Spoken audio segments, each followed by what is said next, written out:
The following podcast is brought to you by the Johners Podcasting Network, found exclusively at WrestlingWithJohners.com.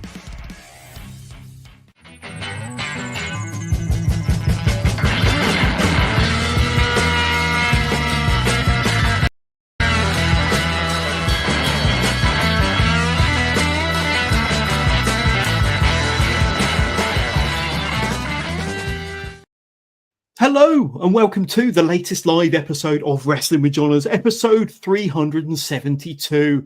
And I've got a fantastic guest for a Tuesday evening, just 48 hours removed from winning their latest championship, becoming the United Wrestling Champion. None other than the Crimson Killshot Artemis returns back onto the show. Artemis, thank you for rejoining us, and how are you doing? Yeah, I'm good, thank you. Thank you for having me back on. I'm excited to get going. Absolutely. Well, the last time we saw you on here anyway was as one half of the Odyssey. Now, you're still very much one half of the Odyssey, but to a lesser extent, and we will touch on that. Of course, Chris Aries was my first guest from my hiatus, my summer hiatus. He rejoined us at the end of September, closely followed by LA Taylor. We know a thing or two about LA Taylor, don't we, Artemis? And the following week, Blue Pain and Memes joined me 2 for 1 on that episode, 367. And then the Wonderland Warrior, everyone's favorite babyface, or sometimes heel, Aluna joined us. And then Tommy Kyle was the guest on episode 369. Nathan Angel joined us for episode 370. And last week we had Act 2. But today, it's this lady here, the brand new United Wrestling Champion, the Crimson Killshot Artemis. Now, we are kind of only 48 hours, 2 days removed from you winning that championship from the Tap Social Movement in Oxford. I know for me, it was an incredible show. I know everybody's been praising the show, from the other wrestlers that are on it, the fans, people on social media. I absolutely loved it, and it seems that United Wrestling, every show they put on just seems to get better and better and better. But it was even more sweet on Sunday because you became their champion after a bit of a journey, I have to say. But tell us about your emotions and your feelings 2 days removed. How are you feeling? I don't think it's quite sunk in yet either. I think, I saw the photos from the show started coming out earlier today, and I got access to those, and it was a bit sort of surreal, sort of seeing it, and you're like, oh my god, did that actually happen? Obviously it was a long road, like you said, to get there, and it was just quite an overwhelming moment. So yeah, it's still sort of sinking in. Yeah, absolutely. Now, we are live, of course, as we are with every episode of Wrestling with Johners. We're live across my Facebook page and YouTube channels. So first of all, thank you very much for watching, and don't forget to hit that like, follow, subscribe button, and don't forget to like this episode with Artemis, of course. But if you are watching and you want to interact with the show, you want to get in touch, you want to send Artemis some questions or throw any comments our way, then you can do. Just simply ping them through to us using your chosen device, and we'll do our very best, as long as they're appropriate, of course, to bring them up on screen. And we've had a whole load of fan questions come through before we went live, so this should be a really fun episode of Wrestling with Johners, and a few that have dropped through already. I've seen them, but I will bring them up, of course. We spoke about the journey and the story, and you've got a long history with United Wrestling. And I think up until the Dog's Bollocks' reign ended this past weekend, before they kind of took the championships from you about a year ago, you were the longest reigning United Tag Team Champions alongside Chris Aries, the Odyssey. But you are not a one-time, you're a two-time United Champion, of course, and you won the United Championship back in May, I think. Was it End of Days when you defeated Simon Quest? I think it was June. Was it June? I get really muddled. I can't really remember what day of the week. I do. But I think this was possibly the encounter you had with Simon Quest. That's it. Social. And very briefly, for a matter of minutes, you were the United champion. Up until that pesky LA Taylor, she won the Future Proof Championship earlier on in the night, which entitles her to cash in on the on any championship, more predominantly the United Championship, whenever she chooses. And she cashed in that evening after you had a hard-fought win over Simon Quest. And she cruelly stole the championship from you, or won the championship from you. But from there, the last 6 or 7 months has been you kind of jumping through hoops, jumping over hurdles, and trying to get your hands on LA Taylor. But Max Jaggard always seemed to be there to interfere and get in your way. But you did eventually get that one-on-one match. It wasn't quite the one-on-one match that we were expecting. It was against Max Jaggard, but LA Taylor was there. He was defending on behalf of LA Taylor, of course. But I mean, following that match with Simon Quest and Jess getting beaten by the Future Proof champion at the time, LA Taylor, this was you were. This was the look on your face. I think that the picture, the face there, says it all, doesn't it? Really, we're clearly pissed off at what had happened. The title had been cruelly stolen from you. But tell us a bit about kind of the journey you went on from there, because you could not only see that you were angry, but probably a very, very focused Artemis on wanting to regain your championship and get back to the top again. And that chase began, and that chase for LA Taylor began that evening. But to tell us a bit about the journey you went on to get back to the top of the mountain, so to speak. Yeah, in many ways, I sort of never had my eyes set on that title. I love being at United, and I'm sort of always along for the ride a little bit. And the opportunity with Simon Quest came up unexpectedly because, unfortunately, Alexis was injured. Alexis Falcon was meant to be in that match.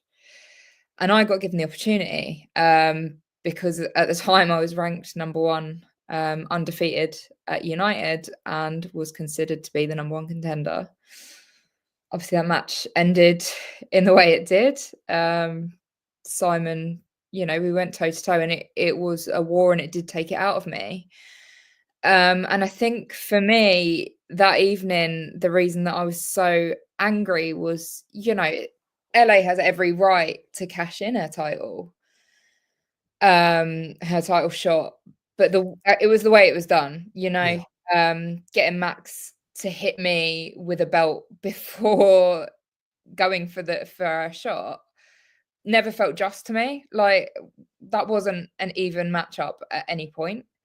She was already recovered. Her match had been quite a bit earlier on in the show. She had rest. I was freshly out of a match and then got hit with a belt. So at that point, my eyes were just set then on her, and just taking it back from her. It clearly meant that much to her. And in many ways, it was just a case of getting that back in my hands, and I felt like I had a right to it at that point. Yeah. Obviously, I wasn't the only person with a contendership. So obviously, we saw Nina Samuels come back in. She'd previously pinned Simon Quest, so she had a fair claim to it as well. So even then, my path wasn't clear. And that match ended, with LA taking a pin after I'd finished on Max. It was all just quite a frustrating time, to be honest. And yeah, Max just couldn't stay out of things. So it's always just felt like never an even matchup. It's always 2v1, 2v1, 2v1. And even on Sunday, LA's too injured to wrestle, but then she's still there at ringside trying to interfere. And for people that weren't there, what actually happened was initially the match did end in a disqualification, because for her there was no incentive not to interfere and get disqualified because she could keep the title. Yeah. But the GM Mike actually intervened and said, no, we're not doing it that way. If you're not able to defend it, any disqualification, you drop the belt. It's as simple as that. So we restarted, and it felt a little bit more on even footing. Obviously, there were some other unexpected incidents that then did happen throughout the match. Yeah. I kind of sort of attributed it a bit to like Hercules going through the trials. It sort of felt a bit like that. It's going through each one, you sort of thinking, oh, I'm getting closer, and something else comes up, and it's getting that win at the end was just, it was, like I said, overwhelming, and it's felt long fought and long earned. Yeah, absolutely. Let's bring up some pictures, and of course, it is quite, apropos that you actually ended up facing Max Juggard, as you rightly said, because of the amount of times he interfered in pretty much every match that you were in, from when you first won and then lost the championship, and then the journey you had. Here's just some pictures. A shout out to the photographer. It's Luke Lesurf, isn't it? Yeah, terrific photographer who does all of United's shows. But your gear, we'll talk about your gear, but I think the lighting was ready-made to show off your gear to its fullest. LA Taylor, injured on the outside, but as you quite rightly said, she did play a part in the match. But here's just a few stills, a few shots from the match itself. And I've got to say, Max, I think you're called a weasel once or twice from the crowd, but he looked fantastic, but he was no match for you in the end. And that's shortly after getting the 3 count, your hand raised by Scarbs, and the championship around your waist, and the rest of the pillars there to join you. A fantastic match, a gripping match. And I think one thing that really stands out, especially about when you won the championship the first time round in June, and then again 2 days ago from the Tap Social this past Sunday, was the crowd, the fans, how loud they were, how responsive they were, how supportive and how loving they were throughout the journey, throughout the story, throughout the run, and your kind of, your run, your chase back to the title, back to the top. And they blew the roof off when you first won the title over Simon Quest 6 months ago, and they blew the roof off again this past Sunday. But I think, as much as, you won the championship, you are the champion, I think the fans have a massive, massive role to play in your success and your journey, because they were with you every single step of the way, weren't they? Absolutely. Yeah. I think when I got the win against Simon, actually, I was sort of taken aback by the fan reaction, because obviously Simon was so popular with the fans as well. He had a whole section, we called them the Questicles, and they were always really, really loud and in support of him. And when I won, I sort of wasn't sure, what's the reaction going to be or anything, but it was nothing like I could have ever anticipated. It was huge. And ever since then, I just feel like they obviously saw what happened. I think they felt the injustice, and they've just been gunning for me. They really wanted me to get that title out of LA's hands. And again, like that first photo you showed from the weekend, I came out before the match, and I just sort of stood there and took it in, because it just filled me with so much motivation for what I needed to do. And that was quite a special moment, to be honest. I was like, whatever happens, like, I've got all of these guys on side. LA and Jagger keep trying to outnumber me, but I've got the whole of the Tap behind me. So it does drive you. It does, you want to do it for them as well.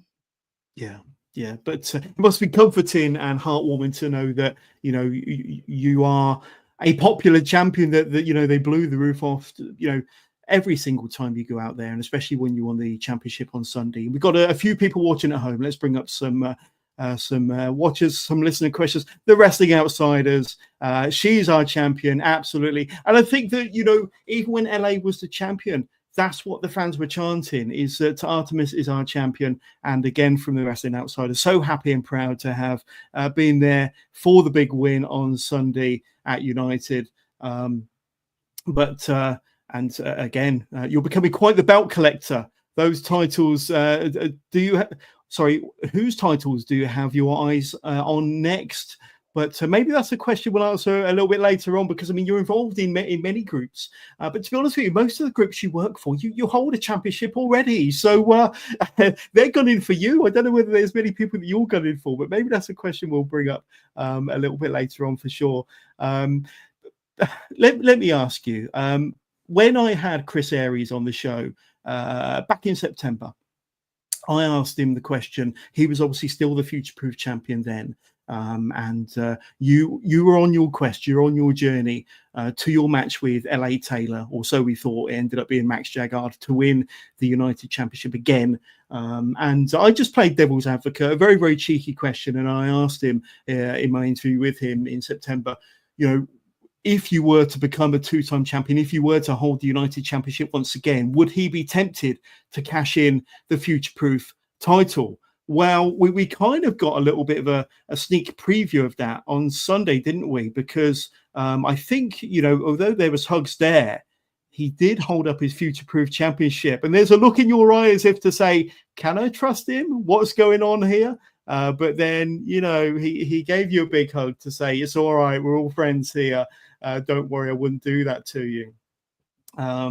But let's just jump back to the listener questions. And we've actually got United Wrestling watching now. Now that you hold the crown of United, is there any concern that Aries might like a shot? And of course, he gets to call his shots, I suppose. He can cash in whenever he chooses. I even posed this question to you in our backstage interview after your match. Chris Aries, he kind of teased a possible cash in on Sunday. A lot of people are asking the same question I'm asking. Do you think he will?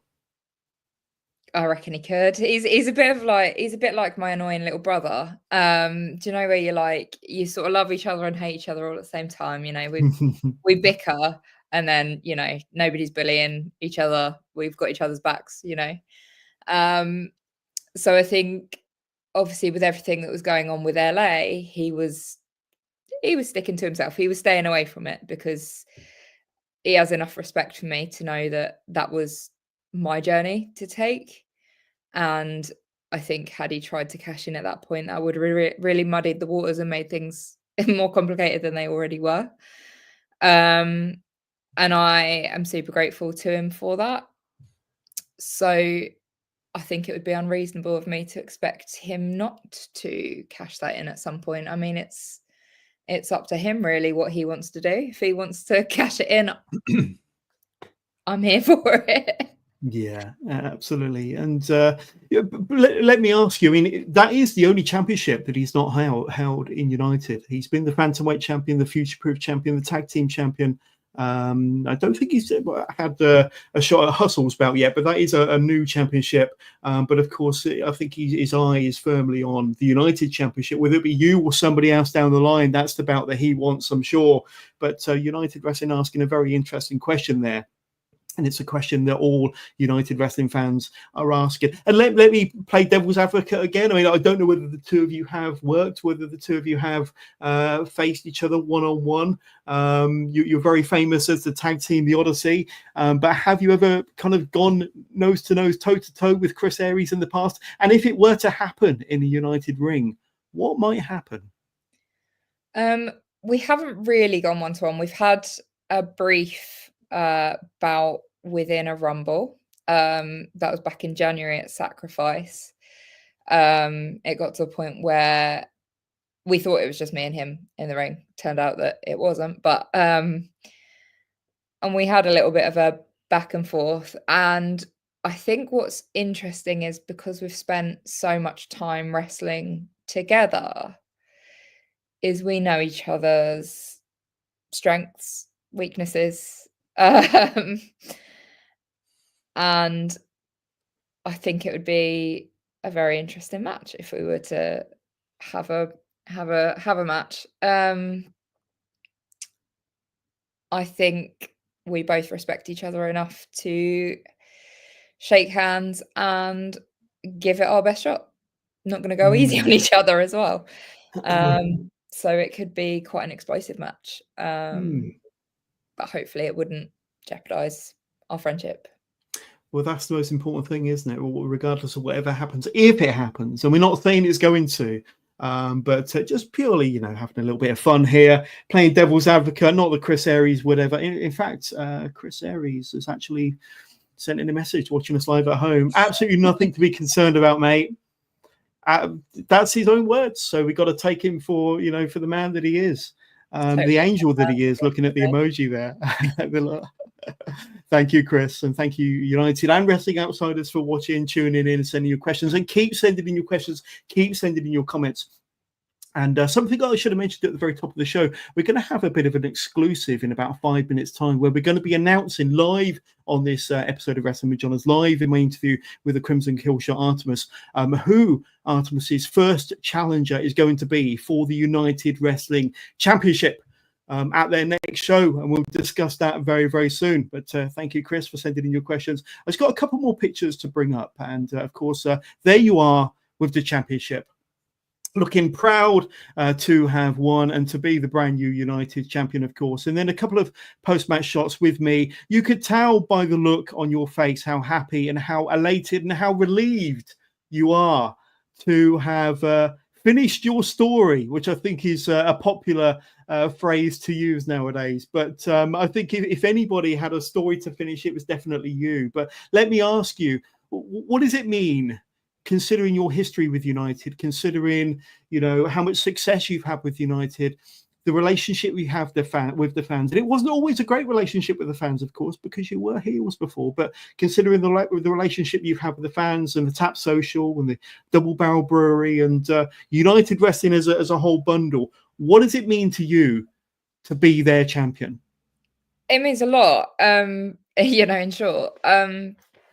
United is a promotion that I feel like took a chance on me quite early on. Not long after I'd started wrestling. Obviously myself and Chris were affiliated with a certain Mr. Memes.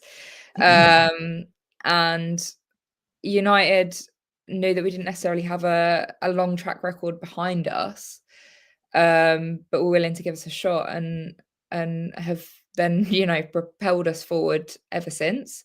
And I think a lot of our development has come down to the experiences and opportunities that we've had at United as well. When we held the tag belts, we were their first tag team champions, which is it feels like such a long time ago as well, and it was only last year. But they were trying to bring opponents in for us that we really wanted to face. Great experience. You had Act 2 on last week. That was one of the most fun tag matches we've had. He brought Rob Drake and Lana Austin down, and Crowley and Alexis. We've had the pleasure of facing them a couple of times. So that all has enabled us to grow so much as well, like as a tag team then, but also as individual wrestlers. And likewise, with our singles matches, some of the best matches I've had I feel like have been in the United wrestling ring. And I think it is a combination of the belief from them, the fan support behind us. Like you said, they weren't necessarily always behind us, but we turned a new leaf, and they've really been a big support. And it's been a real journey with United, and long may it continue. Absolutely. Now, I know you got some silverware, some gold underneath your desk there. Show us the United Championship. I always like to get the champions to display their gold on screen. Look at that. It's a big one. This is a heavy one. That is a heavy one. But include Josh Folds, of course, Memes, Simon Quest, LA Taylor, and now Artemis. So congratulations, and absolutely. I know you've got some more gold down there. We'll get you to bring out each championship as we talk about it, but sticking with United, and this is their next show. Naughty or Nice, Sunday, December the 22nd, from the Double Barrel Brewery in Tilehurst in Reading. And some amazing names there from the UK and further afield. And I did kind of mention that we will have an exclusive right now about who Artemis's first challenger for the United Championship is going to be. Now, I know you don't know, so this is going to be just as much of a surprise to you as it is anybody watching at home. But the promoters at United very kindly gave me the opportunity and the honour to announce that your first challenger for your United Championship is going to be none other than Alice Inc. So you are going to be defending your championship against one of the very best female wrestlers, European wrestlers that United could possibly throw at you. December the 22nd. Now, hopefully she's not going to be spoiling your Christmas, but Alice Inc. is going to be your first opponent just 3 days before Christmas, December the 22nd. Now that you know that, I mean, that's going in big. That's kind of, you couldn't think or have wished for a bigger opponent than Alice Inc. to be, defending your championship, the first time around. I'm not, I hope it's not a short-lived reign, but that's a tough challenger. Give us your reaction.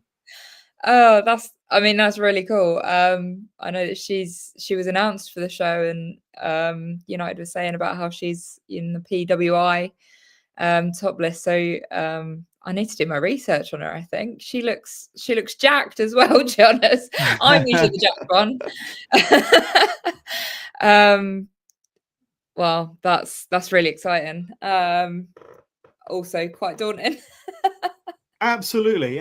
But she will be making her United debut, so you'll have kind of a home field advantage, so to speak, and hopefully the fan support as well. I'm sure you will have the fan support, and full of momentum, having just become the champion, and looking to carry it not just through Christmas but into 2025 as United's champion, and I'm sure that you will. But let me ask you. It's been 21 months, so getting on for over a year and a half, nearly getting close to 2 years since we last had you on the show. But let me ask you about your growth as a performer, as an entertainer, as a professional wrestler, as an all-round kind of performer in the ring. And I know that when we last spoke, you were predominantly a tag team wrestler. And you were having singles matches here and there and branching out, but you were, I'd say, maybe 90% a tag team wrestler, 10% a singles wrestler when we spoke to you in March of 2022.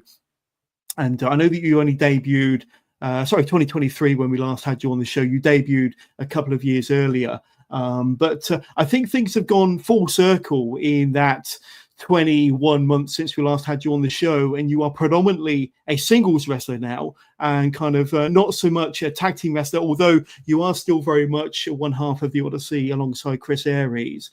But when I kind of say that to you, do you feel more like a confident, accomplished singles wrestler more than you did before? And tell us a bit about your growth and where you feel you've grown the most as a all-round performer. Yeah, absolutely. I think, when we spoke before, I was doing singles, but a lot of my work was in tag wrestling, and I still absolutely love tag wrestling. But obviously where me and Chris, we held some tag belts, which we've since lost. And it sort of sent us on some slightly separate paths in some certain areas. So we do still tag. This year we've tagged a couple of times, but a lot less so. Yeah. And that's, we're certainly still a tag team, but it's just we've been in demand in singles, which has been quite nice. Like I absolutely, like I said, I love tagging. But I think as an individual, I've grown a lot because of doing a lot more singles wrestling. I think when you're in a tag, it's kind of good because you've always got your best mate there, right? And you're always there to sort of have each other's backs, and if you're having a bit of a rough one, you can sort of help each other out a little bit. Whereas when you're going it alone, you've got to find it in yourself, and you've got to find your own confidence. And to some extent, it's just having a bit of self-belief. I think I'll speak probably for many people when I say about having imposter syndrome. That's a big thing that I've always suffered with, pretty much in every aspect of my life. So it was definitely something, I think, when we were tagging, I felt quite comfortable tagging, and then I'd go and do single stuff and be like, I'd sort of almost lose some of my self-confidence. So getting the opportunity to do more singles wrestling away from Chris, I think it sort of takes that safety blanket away a little bit. And I think, that has enabled me to grow quite a lot. And then it's great because when we do come back and tag again, we're just like, what can we do? What can we do different now? What do we both do that's a bit different now? And what can we mix up? And our tag wrestling has grown as a result of us growing as single wrestlers as well. But yeah, I kind of miss tagging, I really enjoy tagging. So yeah, any promotions need a tag team. We're still a tag team. Absolutely, Bobby. But would you agree with me that doing more and more single stuff, certainly into 2023, and then certainly predominantly the most of the 2024 has been more singles work from yourself, that's giving you more and more confidence. I think that's certainly what I've seen and what the fans have seen, is that you've grown in confidence, and you don't need Chris so much as a comfort blanket or a safety net as much as you did before, and that's allowed you. And not only that, you've wrestled some really big names over the last year and a half, and that must have helped to kind of bring you along confidence-wise and your ability in the ring as well, Artemis. Yeah, definitely. I think it's a bit of a weird one because I sort of didn't notice the transition from one to the other. Like it sort of just happened. It's just the way it goes. And I remember sort of people saying to me, like, this time last year I was injured, so it was like I was out of action. Obviously, we had to drop the tag belts at United. We were meant to wrestle. I had to drop out of that match, so I unfortunately left Chris on his own. I can't remember, was it Josh Folds that stepped in? I think Josh Folds stepped in. Yeah. God, so let's blame Josh. So Josh stepped in, but obviously, unfortunately for us, we lost that match. I do still use the term "we" because I couldn't be there to defend it. And then people sort of saying to me, like earlier this year, "Oh, this year's going to be your year. It's going to be a year of Artemis and blah blah." And I'm just like, what are they talking about? Like, I don't know. And I do feel like this year it has just sort of like exploded. I've had a lot of unexpected opportunities. Yeah, like right now I'm sitting with 4 belts, which is just, again, it's like absolute bizarre to me. And again, it's like that imposter syndrome seeking in of like, how has this happened? I've got 4 belts. What's going on? So yeah, it is different, but I've definitely grown. Yeah, I've been able to face some incredible opponents. Like for me, the big one this year for me was Nina Samuels. She was actually the wrestler that I saw. So I went to my first ever wrestling show, and I think it was 2017, and she was on that. And it was the first wrestler that I saw where I was like, oh my God, this is like, it clicked for me what wrestling was about. And I bought her a t-shirt. She was the first wrestler that I ever bought any merch of. So having the opportunity to face her this year, obviously I had the singles match. I've faced her in some, triple threat and 4-way and stuff as well. But that was really quite special for me. Is that the match at Riot Cabaret? It was, yeah. That was my debut at Riot Cabaret. So yeah, that was particularly special. I mean, that was incredible as well. That crowd is another one that is completely unreal. That room, the energy in it is like nothing else. Like I can't even sort of explain it. You come out and it just fills you like with fire. So that was an incredible opportunity. Well, let me ask you about Nina then, because I mean, getting the opportunity, and I know you've worked her in some triple threat matches, but getting that opportunity, and it would have been your debut for Riot Cabaret in the Clapham Grand with the fantastic crowd there, as you just mentioned, and I think it was for Nina's Women's Championship as well. Is that right? Yeah, it was. So it's kind of so many things happening all at once. What a debut. I bet when you got the message or the email from the promoter, you must have thought it was some kind of rib, but it's like, really? Nina Samuels, Riot Cabaret, the championship's on the line, it's my debut. It wasn't unbelievable a match, Jonas. It happened on the night. I was actually part of the ring crew at Riot. No way. I still support, and basically the promoters had sort of said thank you, that I'd sort of spotted something earlier in the day and it had been resolved. And they called it out, and Nina wasn't very happy that I was getting acclaimed, and she came out and started trying to pick on me with Cassius. And the promoters were like, you know what? Let's have a wrestle. So I got to wrestle her later that day.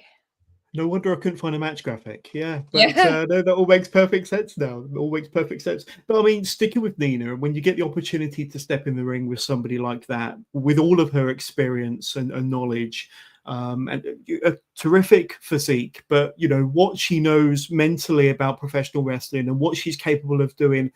I'm not saying she's underrated by any stretch of the imagination. I think the amount of championships she's held over the last year or 2 years would kind of say that she's definitely not underrated. But I don't think people really appreciate how good she is in the ring. She's the consummate professional in all aspects.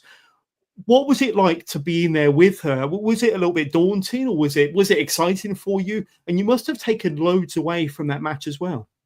I think all of the above. Like, Yeah. the way that she processes things, you know, everything that she does within the ring is so well executed. Like, it there's not a lot you can say, you know, in some ways. But yeah, it was, like I said, obviously it was daunting because it was an important match to me, and on a different level, as well as getting to, you know, face someone with that level of experience. And I actually would say that she is in some ways underrated in the UK. Like, I know that she's had a lot of championships this year, so I think for her it was almost going out to prove a point as well, because sometimes there's these conversations about the best wrestlers in the UK and her name's not mentioned, and I'm like, she's not just one of the best women's wrestlers in the UK, she's one of the best wrestlers in the UK. You know, people love to hate her, of course. But she's a fantastic heel. And yeah, I took a lot away from that match, and I'm super grateful to her as well. Absolutely. And you're back there again soon, aren't you? Yeah, I'm For gonna be the back there next December Tuesday the week. 17th. So that is, 7 days today. So, well, what do you know about your involvement? I mean, the match graphic is only showing yourself, and I think that's Zoya and Martina. But what do you know about that match? What do you know about your involvement? And I'm sure you're going to be thrilled to be performing again for Riot Cabaret. Yeah, I've been very excited to be asked to be part of it. So the Rumble is the winner gets their Christmas wish. So that's quite exciting prospect. I don't know who else is in it. I'm finding out along with everyone else as they get announced. So it's quite exciting, but also scary because I have no idea who else I'm going to be facing in that ring. But yeah, like, just being at Riot is, honestly, it's one of the most fun shows. I think, you know, they've been around. Have they only been around like post-COVID? Yeah, Um, I'd say maybe 2 years. Yeah. yeah, and I think like what they've got there as a wrestling product is so, it's quite unique in terms of like the variety they offer on every single card that they put on. So you've got people who are there having the hard hitting matches. You've got people there doing a bit of comedy.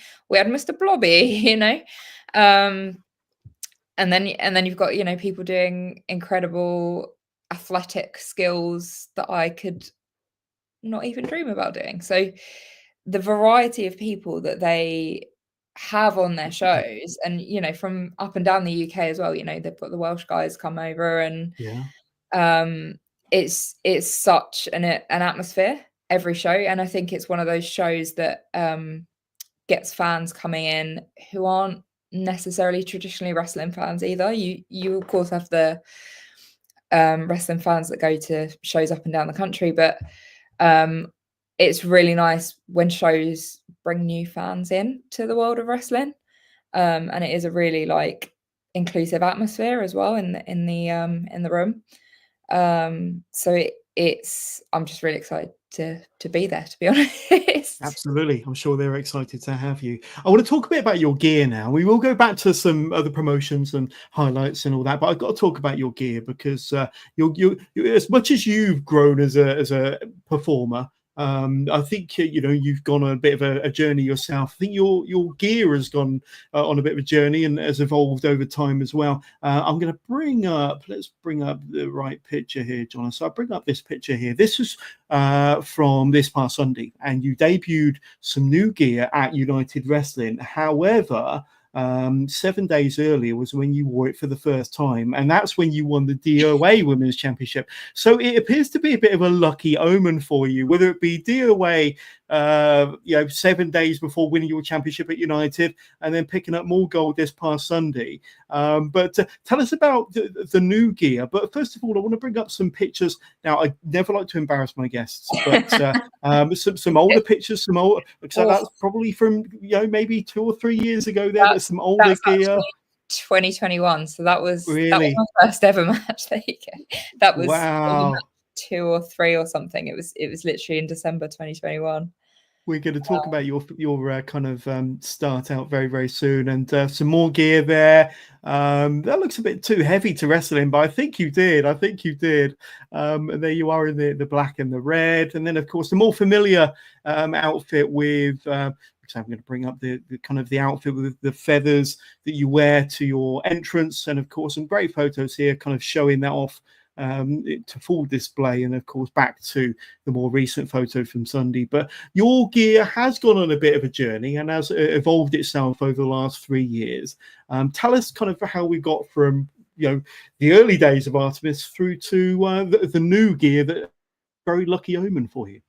Yeah, I mean the first gear was a little bit of a, every wrestler starts out maybe not 100% sure where they're going or what they're doing, and there's a little bit of almost like a damage limitation at the start of being able to find something you can wrestle in comfortably, something that feels comfortable for you as well, because wrestling is quite exposing in and of itself, so anything that makes you feel more comfortable is a good thing, and also not necessarily immediately dropping lots of money on gear in case it's something that you want to change quite quickly. So the first set was quite practical in that sense. At the time as well, I was sort of going along more of like a hit woman vibe. That was a very historic iteration of Artemis, I suppose. So the black leather felt right for that until I started wrestling in the summer months, and then it really sucked. Yeah. And I was shorts. I think what happened was I was due to be wrestling at a show that was going to be outside on a weekend where it hit 40 degrees on a black canvas that was going to be in the sun all day. And the day before, I panicked and ran to Sports Direct to see if I could find some shorts that I could wear without looking completely stupid. So I then invested in a pair of shorts that are a bit like boxing shorts. And again, it was that sort of thing of like, I needed something quite quickly, and something that worked and was comfortable and, still felt like me as well. So I had my boxing shorts look, and that was quite comfortable. But I had ordered my first set of gear quite a long time before I got it. I wanted to lean more into the Greek mythology inspiration, bit of a history and mythology nerd. So I took a lot of inspiration from actually Assassin's Creed. I was playing Assassin's Creed Odyssey, and when I was speaking with my gear designer, I have to call out Empress Proge. She's an absolute genius. Some of the things that I sent her were actually just from the game Assassin's Creed Odyssey, because there were things that I just thought aesthetically worked really well, and if it could translate into wrestling gear that worked in a wrestling ring. So that's where the like gladiator skirt originated. So that was that one. And then pretty soon after I got my first set of gear, I ordered my second set of gear, so we're talking another year or so for the second set of gear. I had to go on a wait list for that one. And it was a thing of wanting to keep the spirit of what Artemis, what I wrestle in, what I like and what feels good for me. So the gladiator skirt I wanted, but I didn't necessarily want it to be exactly the same. I wanted a bit of variety.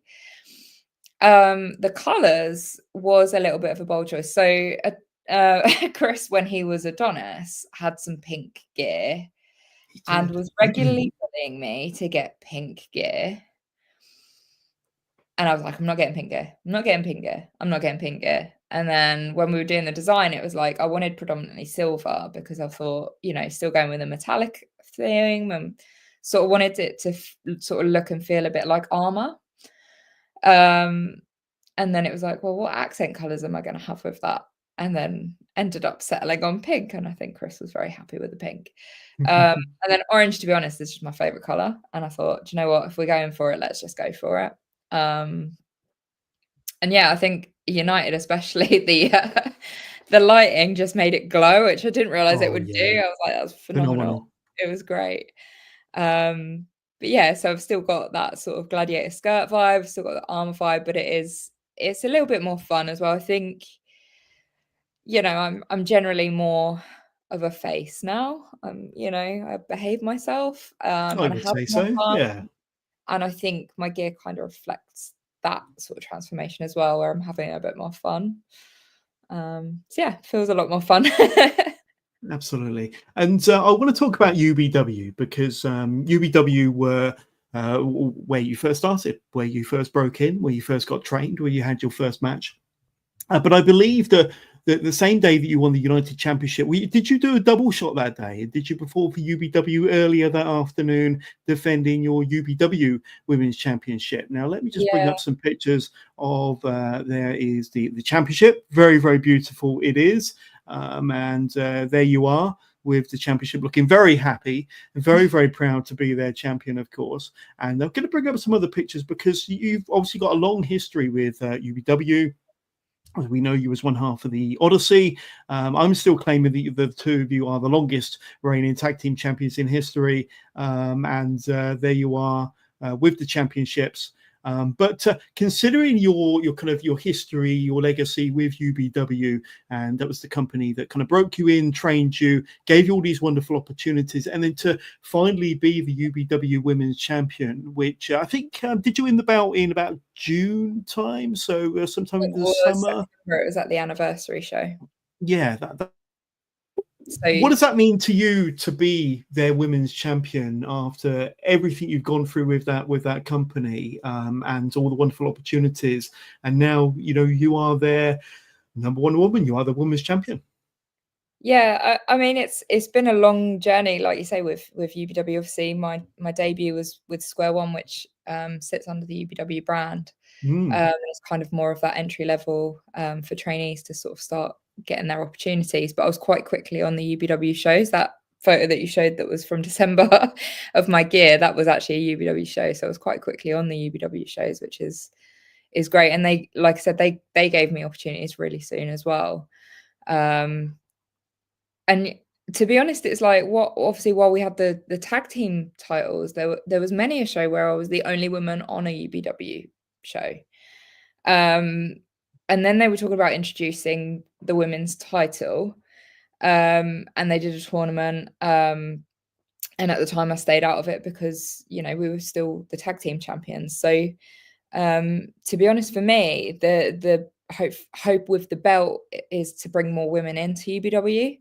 I think there's a lot of promotions actually that are struggling to get women in. I'm not quite sure what that is, whether it's just a case of availability or maybe price or what it is exactly. But UBW is one that I've noticed is in a similar boat to that, and they want to build their women's division up, but maybe have also struggled to get women in. So for me, holding the belt is a really big opportunity to try and help push that even more, bring more women in. So I defended at the weekend against a girl who's still quite new. She's still coming through, and she's got really good potential. Yeah, that's Ollie. She's got great potential, and I think in a few years' time she'll be probably on here with plenty of championships herself. Yeah. So it's that opportunity as well of like, you know, I put it out there when I won it. I got on the microphone and I said, you know, I don't need a number one contender. If women want to come and they want to give me a challenge for the belt, let's just do it. And that, you know, that applies to women who've been at UBW and anyone who fancies coming in. So for me, it's about growing that division, and it feels like a big responsibility to do it. Brilliant, absolutely brilliant. I love the open challenge mentality as well. And you've got the championship with you next to you underneath your desk. Let's have a look at that one. Make sure I hold it the right way. This is the UBW Women's Championship. Another beautiful bout. Yeah, at least with your collection of titles, they're all pretty looking belts. They're all good looking belts, aren't they? They are, yeah. And something that we kind of touched on before we went live, but now, unless I'm mistaken, I believe that you had your debut match, your first ever match under the UBW Square One banner 3 years ago tomorrow. So tomorrow will be your 3-year anniversary from your wrestling debut under the UBW Square One banner, which, like you say, you know, technically is still a UBW show. So that was against Tommy Kyle at the time, December the 11th, 2021. And I also did a little bit of Steiner maths in my own head.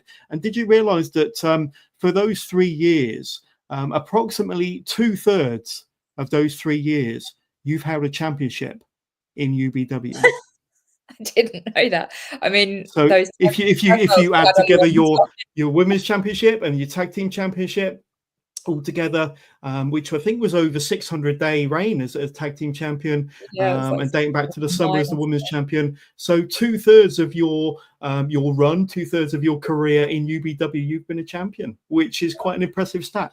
That's a bit insane. I didn't actually realize that. And I know we had those tag belts for such a long time. Yeah, it was like 609 days, I think it was, when we lost them in June to Progressive Overload, who they're little rascals, but they're a fantastic tag team. So yeah, we did win them quite early though. Again, like, gosh, sorry, this is like my brain. We won them like in the October, I think. So it was less than a year after I'd started wrestling. And this was when me and Chris weren't necessarily a tag team yet as well. We were tagging, we were part of the meme team, and we were wrestling sort of as part of the faction. And it was at UBW that we found, you know, oh, this kind of works as a tag team. Mm-hmm. Absolutely. That's bizarre. Didn't realize that. Yeah. Well, like I say, it's a bit of Steiner maths there. I could be wrong, but I'm pretty sure that it's well over 2/3 of your entire run with UBW. You've actually held a championship. Let's talk about another highlight from 2024. And how about this? Your debut for Rev Pro, and that would have been there was a lot going on in June and the summertime for yourself, but June was a busy month for you. But a six-woman tag, Ronnie Knox, Evie Madden, and yourself versus the Cutthroat Collective, Sapphire Reed, Mercedes Blaze, and Lizzie Evo. And is the one and only picture I can actually find, to be honest with you, of you guys making your entrance. But that's a pretty big deal, and I think I noticed on your Instagram page you were very, very happy with that kind of opportunity. Rev Pro, arguably the biggest wrestling promotion in the UK. I'd say 1 and 2 with Progress. You know, it kind of fluctuates from week to week, but Rev Pro, arguably the #1 promotion in the UK and one of the leading independent promotions in the world. But getting your opportunity to wrestle for them, that must have been a massive thrill for you at the time. Yeah, it came. I remember sort of getting a message about it and just being like, what? What? And I had to run, like my other half was in, and I was like, can you just check that I'm reading this right? Because I genuinely was just like, what? But yeah, like St. Neots obviously isn't too far from where I live. And it was an absolute honor to be able to be going into that match with Evie and Ronnie as well. Obviously Ronnie might have been the first female that I faced in a singles match ever.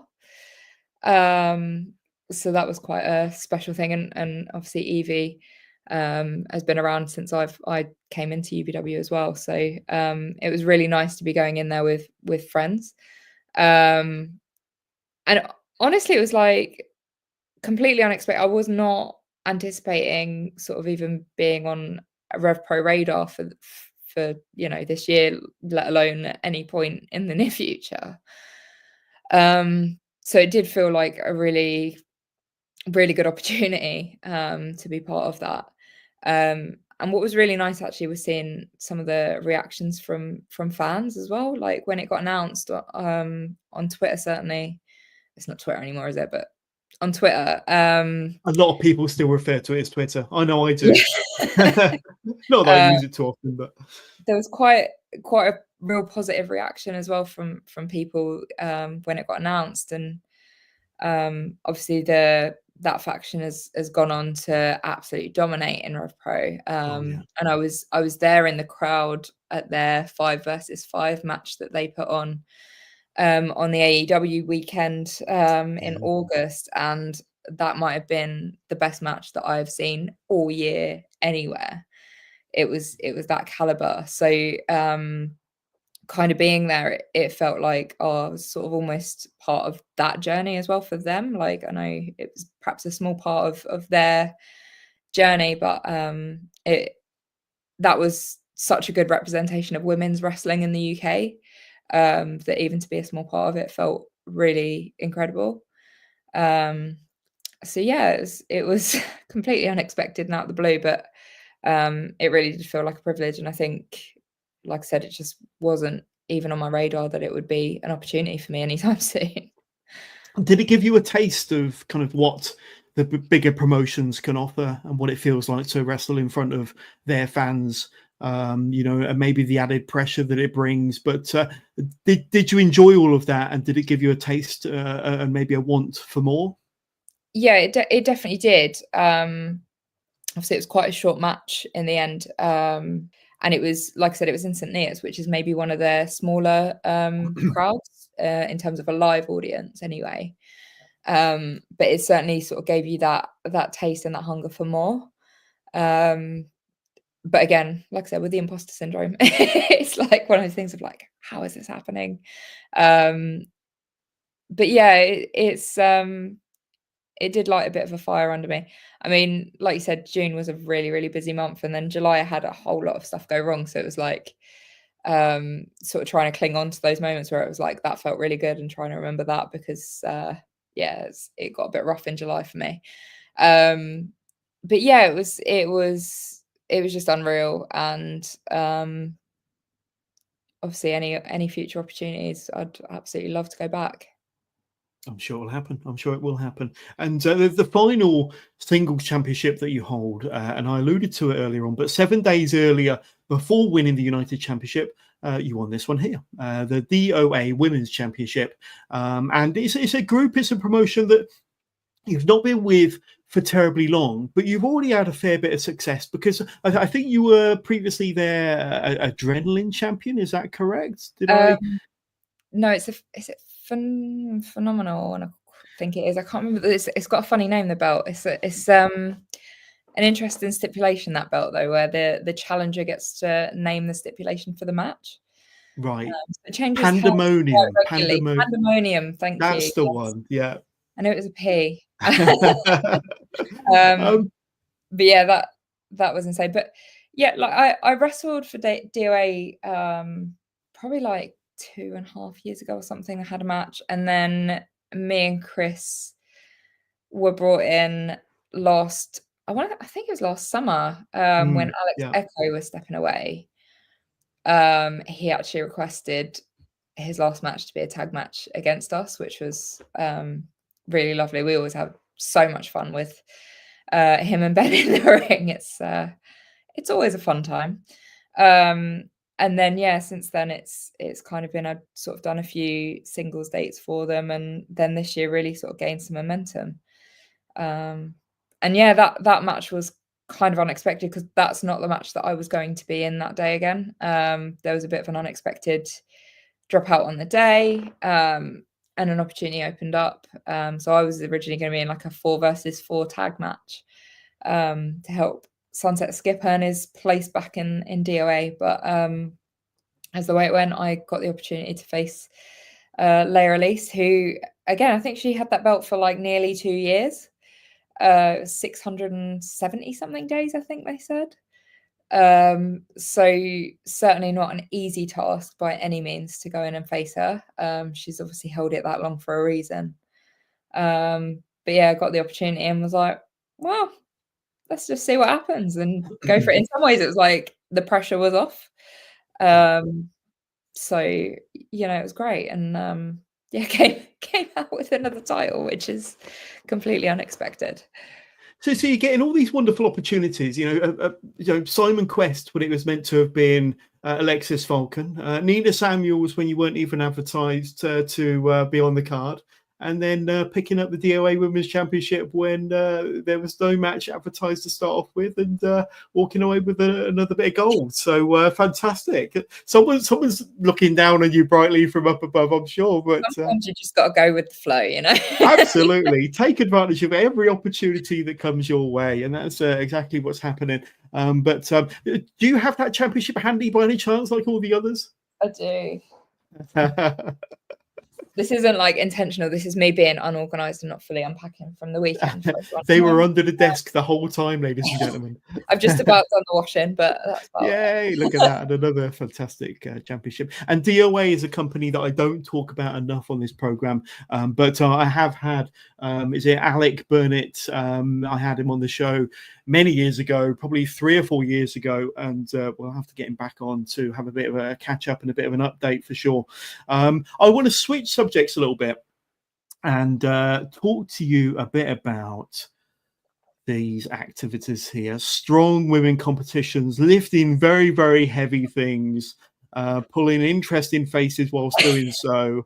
And like I say, being involved in strong women competitions. But you can fully enlighten us in a moment. But tell us, first of all, has there always been kind of an interest or a fascination with lifting heavy things? And was there always a desire to maybe get involved in competitions or meets of those nature? I think part of where this all comes from is that I am a girl with 2 older brothers in a world where it's like, if they can do it, I can do it better. Like, so I think there's certain personality traits that come from that. But yeah, strong. I mean, I've enjoyed going to the gym only sort of as an adult. I didn't particularly enjoy PE as a kid. And it's only as an adult that I started going to the gym. So I've been strength training in some form or another for probably about 8 years, something like that, in the gym. But just sort of dabbling without necessarily knowing what I was doing until I would say when COVID hit and we all got locked down. And when I moved here, my other half had gym equipment in the garage. So he had a squat rack, he had a bar. We since got some dumbbells. And I found a coach online that specialized in powerlifting because that was like, I can do bench, I can do squats, and I can do deadlifts with the equipment that we have. And I kind of needed something to focus on. I mean, I was furloughed from my other job, and I had a lot of time on my hands, like as many of us I'm sure did. So that was when I sort of started training with like an actual program, and started actually training for strength and developing technique and all that good stuff. As we came out of lockdown, I dropped that because wrestling became an opportunity to, you know, focus on my training and stuff like that. So for me at the time, it was a case of one or the other because I needed to just sort of concentrate on what I wanted to do. And I was wrestling training a lot. So obviously physically that has its own requirements and it takes a toll on your body. especially when you're learning, because you make a lot of mistakes. So your Mm. body takes the brunt of that. But yeah, last year I was sort of looking for something. I needed like a goal. I needed something to do. And I saw that Hugo Bloom, who is a UBW promoter, he'd signed up for a strongman competition, and he'd shared it. And I looked at the women's competition and I thought, I think I could maybe do that. So I signed up for it. It was slightly on a bit of a whim. So I signed up for it and then sort of proceeded to dabble with the events. Not really. I didn't have a plan. I wasn't training that specifically for it. I was continuing doing stuff with the gym and strength training, but not necessarily for the comp. I did the odd day here and there where I picked up some farmers handles and did some things.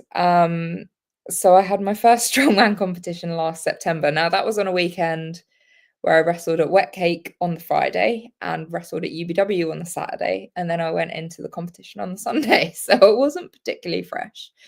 And for anyone listening, I wouldn't recommend doing that because that's stupid. She says, having done pretty much the same thing again this year. We don't learn lessons here. But yeah, I went into that competition. I actually ended up winning, which was bizarre. But it gave me a bit of a taste for it. Strongman community is really, I think until you've been in it, you don't kind of realize it's so supportive. It's so, I think it probably looks intimidating from the outside, but the variety of people that participate is so incredibly like diverse. I think as a woman, especially, like the shapes and sizes of women that compete in strongman is literally like from the littlest, petitest women to like some of the bigger girls, and everyone is there and everyone is supporting each other and everyone is cheering each other on. Like you're technically competing against each other, but the attitude is kind of like everyone competing against the weight. So I got a coach and then sort of progressed, but because I'd won my first competition, which was a novice level, I had to move up. So I was going into intermediate level this year. So I'd signed up for a competition in March. And then a few weeks before that competition, I got the opportunity to sign up to another one. We were going to the Arnold Sports Festival and they announced that they were going to run a competition. So I signed up for it, and that was like 9 days before the other competition. And I was like, that might be a bit stupid, but we'll see. So I did 2 intermediate competitions within 9 days of each other, and then another one about 3 weeks later. And I actually podiumed at all 3 of those as well, which was incredible. So I was like, I got a couple of third places. Yeah, that's at the Arnold's, that one actually. So I came third there completely unexpectedly, like, and then the competition 9 days later, I was really not expecting to podium at all. Like some of the weights were, it was like a deadlift with an axle bar. So the axle bar is really, really thick. It's hard on your grip, and that was for reps. And it was at a weight that was heavier than the heaviest deadlift I'd ever done for 1 rep. So there were certain things in it that was just like, well, there's no way. And it was like, even with the Atlas stones, I think they went up to 100. Did they go up to 100 kg on the day? And I think the most I'd ever done was a PB at the Arnold's 9 days before, where I managed to get the 90 kg stone up. And on the day, I just flew through those stones, and it was like I didn't know what was happening. It was like my body just took over and did it. And then yeah, I took a little rest after that. But I actually ended up with a bit of an injury in my back. Must have been around April, May time. That sort of took me out of wrestling and took me out of strongman for a little while. So it was a bit of a weird injury. I'm not exactly sure what caused it, but I had some bruising on my spine, on my vertebrae. So I had to rest it and let it heal. And then yeah, September, it was the same competition that I'd won last year, but I was in the open category this year. And that was madness. And I think I came 5th in the end in that one, which is completely, again, unexpected, because at that open level you get really experienced competitors going in. So yeah, it's been a really good year for strongman. I am currently taking a bit of a break from strongman at the minute. I've sort of got a couple of things that I just need to rehab and let heal. I think wrestling probably doesn't help those things as well. So I actually recently just signed up with a coach, and I'm actually on a bodybuilding plan at the minute. Not necessarily to compete, just to be clear, but it's the first time I think ever that I'm training purely with aesthetics in mind, which is very strange to me, rather than building strength. But I love strength training. I think I'll go on about it all day, but like women especially, if you're a woman out there watching this, and you don't strength train, please look into taking it up. It's so important for you, especially your bone density as you get into elderly years, as say some of us. Yeah, I'm a big advocate for it. Yeah, let's bring up a few more pictures, and some very impressive lifts here. And yeah, I think it's all from the face, to be honest. I think all my strength comes from the faces I pull. I'm convinced of it. That gives you that extra 10%. But no, congratulations on everything. And like I say, we'll kind of stay tuned to your socials to see if you have any more meets or any more competitions in 2025. But once you've kind of fully healed and got all your niggles out of the way, but congratulations, and more importantly, it looks like you enjoy the hell out of it, and you enjoy being part of that kind of community, as you described it, where everybody's very, very supportive and it's good fun. But yeah, just don't go dropping any of them Atlas stones on your toes, will you? That could be quite nasty. Yeah, that was why I couldn't defend the tag team championships last December. I squashed my ankle. Is that what happened? Atlas stones. No. Yeah, I let a stone fall and stepped back, and it rolled straight into my ankle, and I was literally right against another stone. So it was like my ankle just got sandwiched between two Atlas stones. Not nice. We've got a certain Tom Hollyley watching at home. When's the calendar dropping? Now, I've heard of the Nathan Angel calendar. I haven't heard of the Crimson Killshot calendar. What's he alluding to there? I have no idea. It's not a raunchy calendar, I'm afraid, for anyone that's hoping it would be such. There's been much discussion this evening about my facial expressions, Jonna, and it is a running joke within the wrestling community that I have some interesting facial expressions that come out of my face. I think I've put some up before where I've done like moods of Artemis, where it's just like the facial expressions that I pulled in one match. Yeah, I think if I was to do a calendar, it would purely be wrestlers that bought it, I think. Well, it could prove popular. It could prove popular. I want to switch back to wrestling, and I want to talk about Chris Aries now, because obviously you kind of closely connected with one another. I think your journey has been intertwined from day one, and probably will be intertwined for many years to come. Certainly for as long as you continue tagging together as one half of the Odyssey. But when I had Chris on the show, we spoke a bit about yourself and about your growth and your journey, and so all of which we've covered in this interview. But thinking back to Chris, and I know that when the two of you were on the show last March, 21 months ago, we spoke about kind of his journey from when I first knew him, and the fresh face, short haircut, very pale, and absolutely no self tan at all, and maybe only one or two tattoos, to the development and what he is, how he's grown through till now. But the guy better than absolutely anybody, and I'm going to bring up some pictures here from not necessarily such recent times. You are currently one half of the Saints of Sacrifice tag team champions over at Sacrifice Pro, of course. There you are with the championships, and not entirely sure where that is. That is also Sacrifice Pro, because I see the ladders. Yeah, absolutely. There he is as the Legion King. And he's recently gone through a bit of a name change recently, but obviously picking up championships in United, the Phantomweight, the first ever Phantomweight champion, the current future proof champion. And there he is with all the gold. But you must be incredibly proud of Chris from when you first kind of met, got together as a tag team, started performing together under the Meme team, and then became the Odyssey and had these lengthy tag team runs in UBW and United. And now you've kind of branched off and doing your own things now, as we've already established. But considering kind of, his growth and his development from your perspective. Have you got any words to say to or about Chris? Because it's been quite phenomenal, hasn't it? 100%. Yeah, I think in some ways proud, but like I always feel like I've been kind of in awe of Chris, like from day one, because he started a little bit before me. He's got that bit more experience than me. And I always feel like he's sort of dragged me along a little bit. And I've always like, when I've tagged with him and that, I watch him work.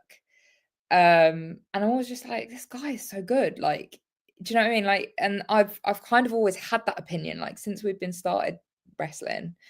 And it's almost like you sort of forget, and then you tag again, and then like working together in that way, you're like, what is this like level?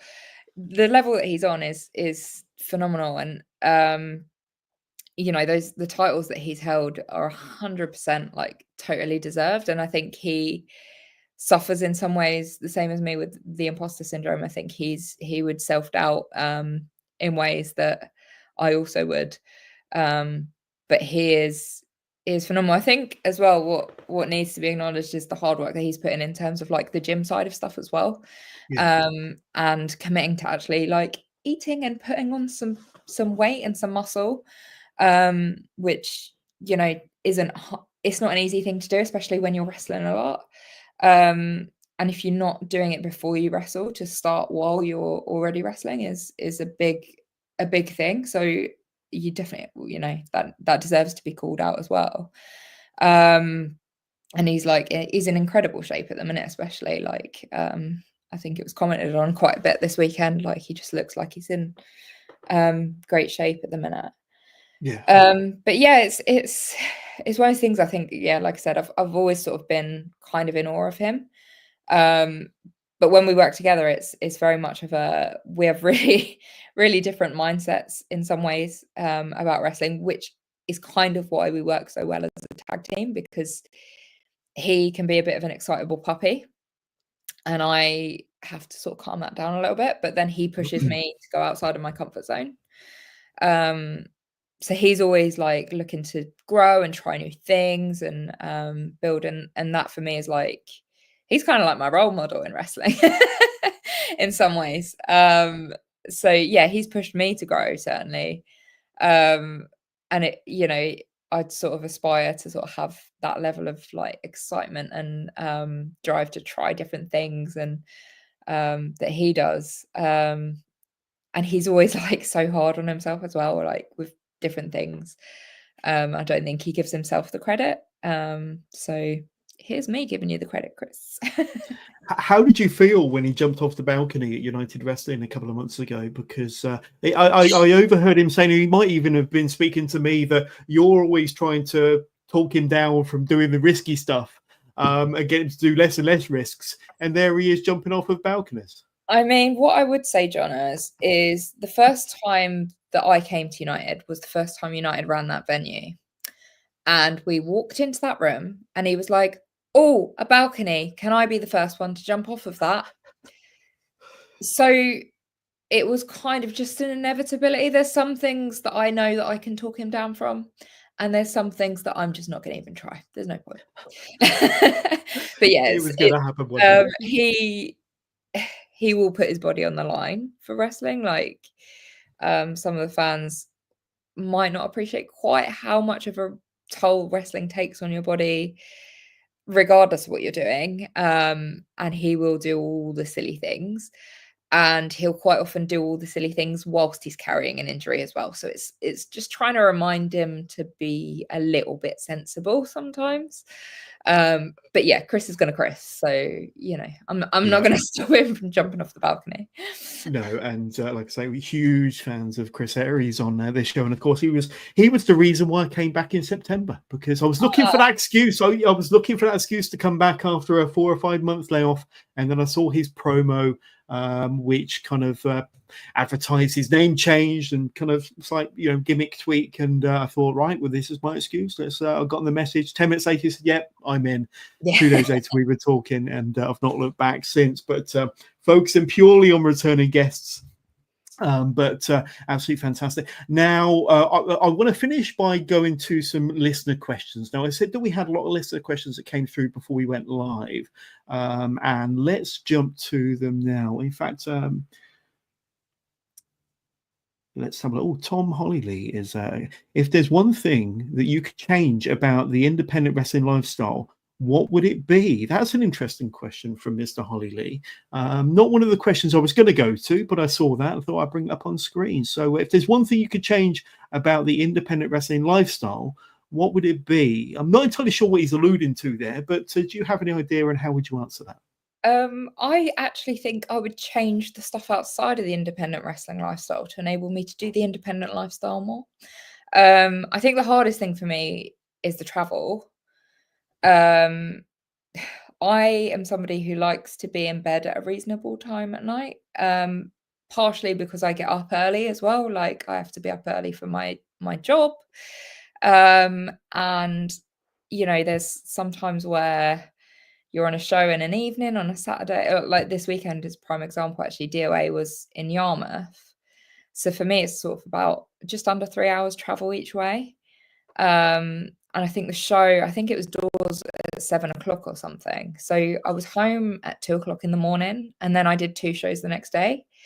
So it's not conducive to good night's sleep, to getting enough sleep.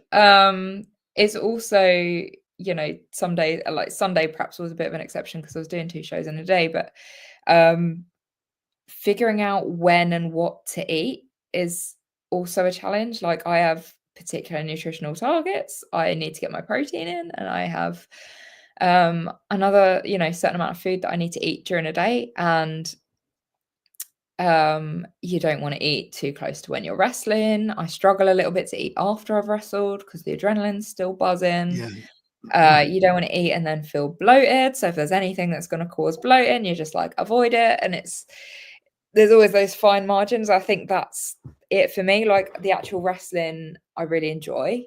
I think promoters could do more.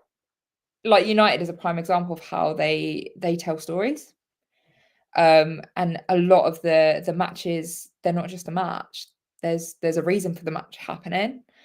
And being involved in storylines it's exciting to be part of that, and it gives you like a bit more focus and a bit more drive. So maybe change more promoters doing that. To be fair, I do think some try, and it maybe, you know, we'll see more and more. But yeah, I think that would be what I would change. Good answer, sir. Absolutely. Right. So, Dawn Hopkins. Now let's bring up Dawn.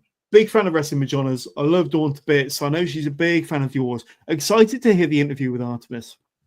She's been quite inspirational for me, and getting to talk to her a lot at shows has been amazing.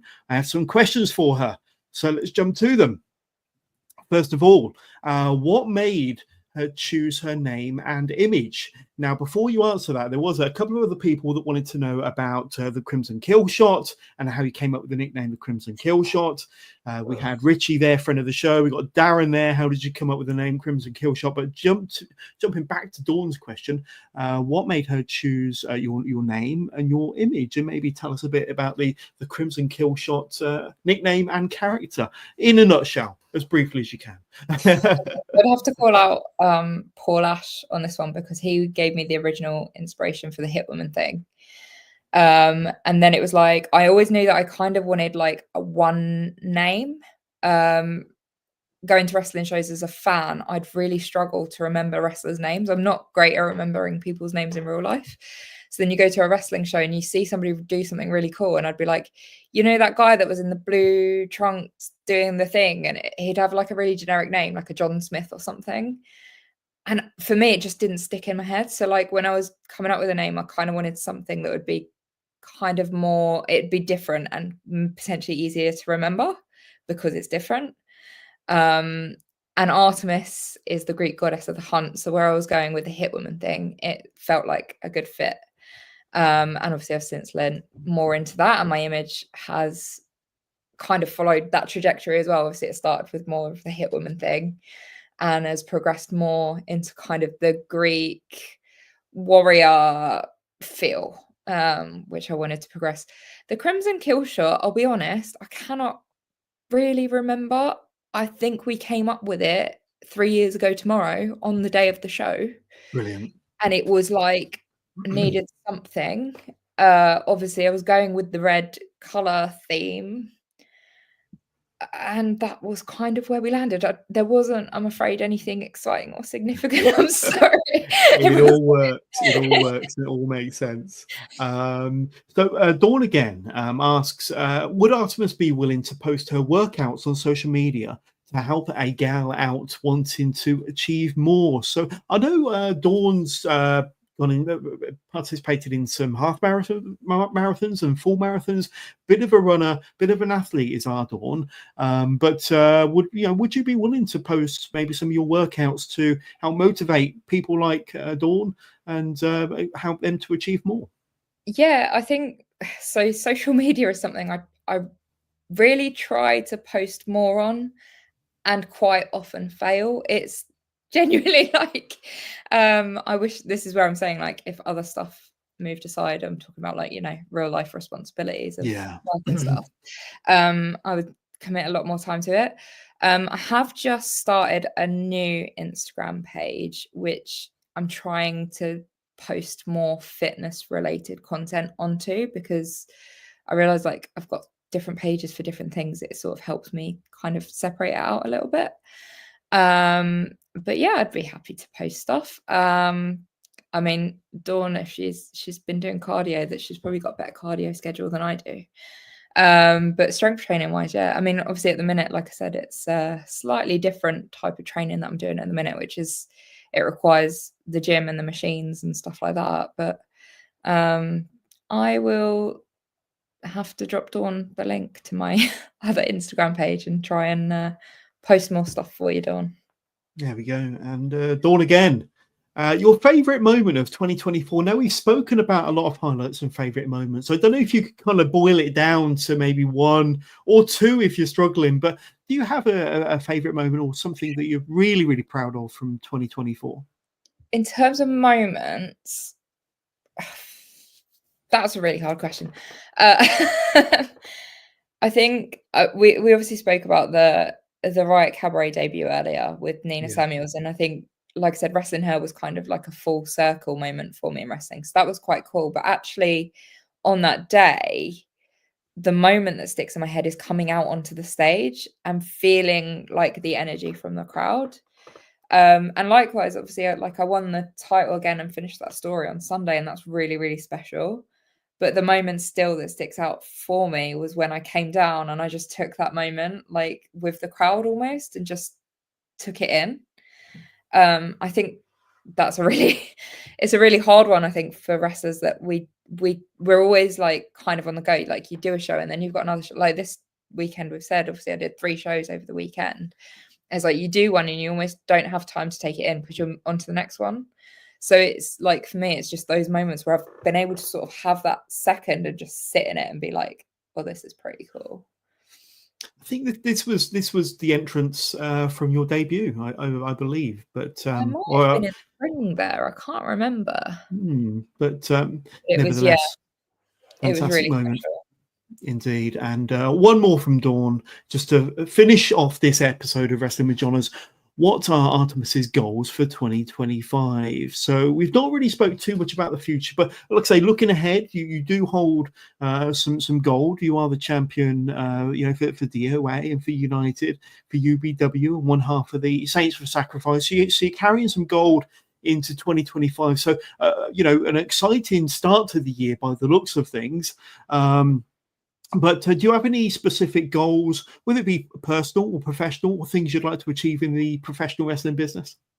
It's a really interesting question. It's one of the things, because I think this time of year we start seeing people putting out lists of people they'd like to face and promotions they'd like to go to, and I've kind of always avoided that. Like, there are people, of course, that I would like to face if the opportunity presents itself, absolutely. But I kind of try to sort of go with the flow a little bit with things, because sometimes, like we say, those moments come out of something unexpected, something that's not planned, something that's not even a goal that I could have. Red Pro wasn't even something that I thought that I was ready to aspire to when I got that opportunity.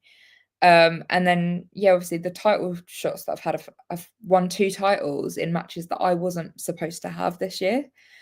So I think for me is like to try and continue to just remember why I'm doing it and keep the love for it, because we do have those moments, I think, a lot of us, where we just need to take a little step back, because it is demanding, and it is, when you're working outside of wrestling as well, sometimes life gets a bit busy. And on a non-wrestling related note, we're, you know, potentially going to be moving in 2025, and I know that that's probably going to take a lot of mental demand from me, so I kind of just need to be careful about managing that a little bit. But yeah, I kind of just want to keep going with it. Like, I'm having a lot of fun. Obviously, at the minute I'm holding 4 titles, so it is just kind of a case of seeing what we can do with those and where we can go. Hopefully get a little bit more tag wrestling back in the agenda for the year. I know that we've got a couple of dates in the diary already. We're going over to Evolution for the first time, and hoping to return to Wales as well. We went to Wales for the first time this year, as a tag team. So I personally would like to do a little bit more tag again and get a little bit more of a mix between the two. Also, like, at United, we would really love the opportunity to face the Dogs Bollocks. Like, obviously, we were meant to face them last year. Chris got to wrestle them, and I was injured. And I think we'd really like to run that back and do it properly. So if that opportunity presented itself, I'm sure that we could have a lot of fun with that. But yeah, for me, it's kind of trying to just enjoy the journey and remember why I came into it, and to keep enjoying it. Because that's something to maintain. Sometimes we get a bit too serious, and you know, it's a lot of fun wrestling.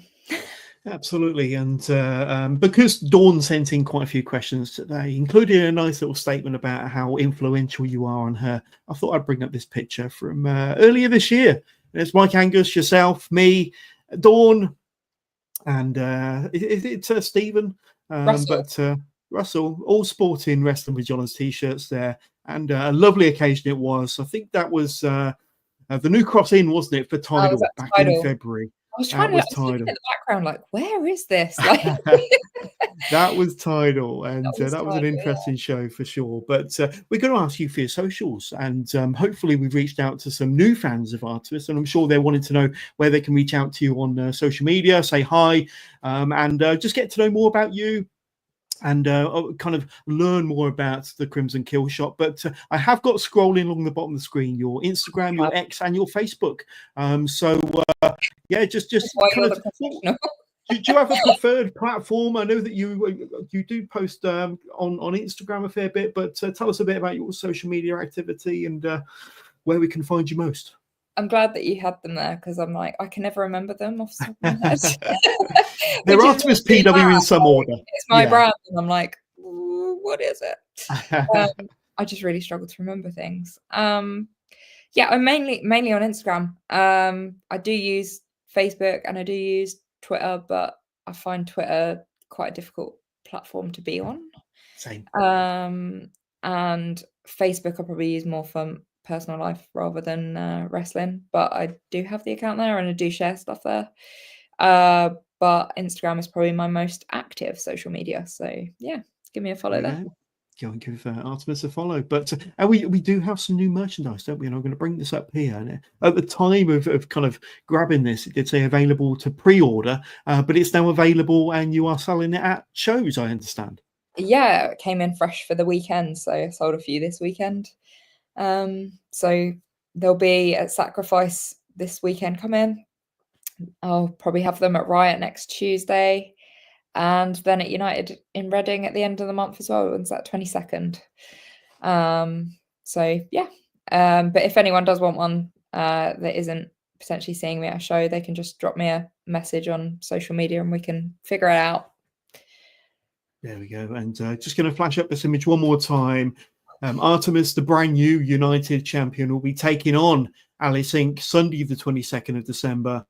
Double-barreled brewery in Reading. Naughty or nice. And it will be Artemis's first championship defense against formidable opponents. So we wish you all the very, very best for that. But the Crimson Killshot Artemis, a returning guest. And this is actually my one and only interview for December and my final interview for 2024. So thank you for being a fantastic guest. And it's always fantastic seeing you at shows. But I want to thank you again for being a wonderful guest, and a very Merry Christmas and a Happy New Year and a happy 2025 for whatever, the wrestling business brings to Crimson Killshot. But thank you so much for being a wonderful guest. Thank you for having me. And yeah, Merry Christmas, Happy New Year. And to everyone, if I don't see you over the next month. There we go. We'll see you all soon. Thank you very much. Take care.